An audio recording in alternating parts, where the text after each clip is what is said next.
that a relationship between Picasso and Marie Curie as a husband and wife could work, or a relationship between Einstein and Frida Kahlo as a husband and wife too, or even a group of friends include Beethoven, Newton, Micheal Angelo, and Abu Bakr Razi. All these names present two things: art and science. So, could these two things make it through together?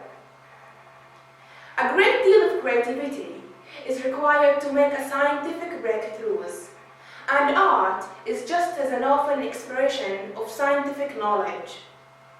Consider the science behind mixing the paint in the correct proportions, or creating a scene in a draw, or even imagining the dance of a quark. Both of these things were used by humans to describe the world around us throughout the ages, and spread this description because we are communicative creatures by nature. But in our time, art have become separated from science, even though they perform the same function. Why do many people believe that a successful artist doesn't succeed in science, and a successful scientist doesn't succeed in art? But the fact is, the scientist who is trying to solve an issue in mathematics uses art as much as a musician who is trying to make musical notes. And a painter who paints what he sees uses science as much as a scientist who is trying to develop alternative energy technologies. So, it is possible for a work of art to be a work of science, and a work of science to be a work of art.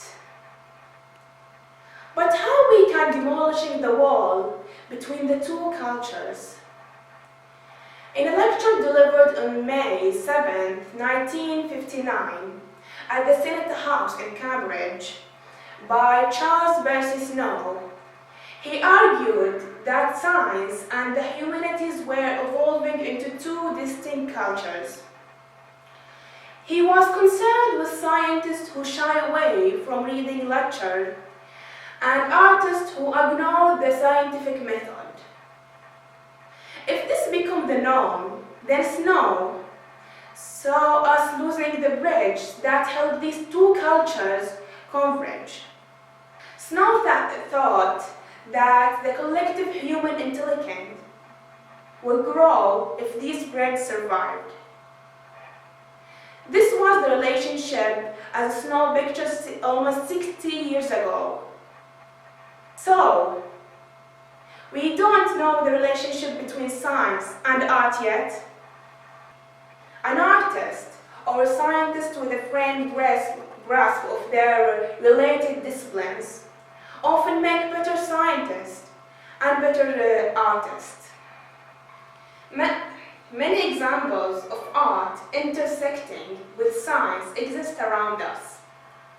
But these few I highlighted in my presentation show us how art is crucial in helping us understand our scientific legacy, and how science is well served by applying an artistic lens. Together, art and science help us interpret, study, and explore the world around us.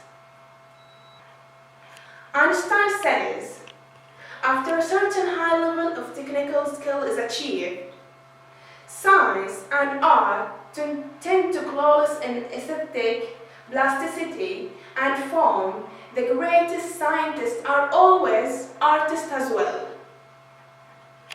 Finally, we can see clearly that beauty and truth can mix.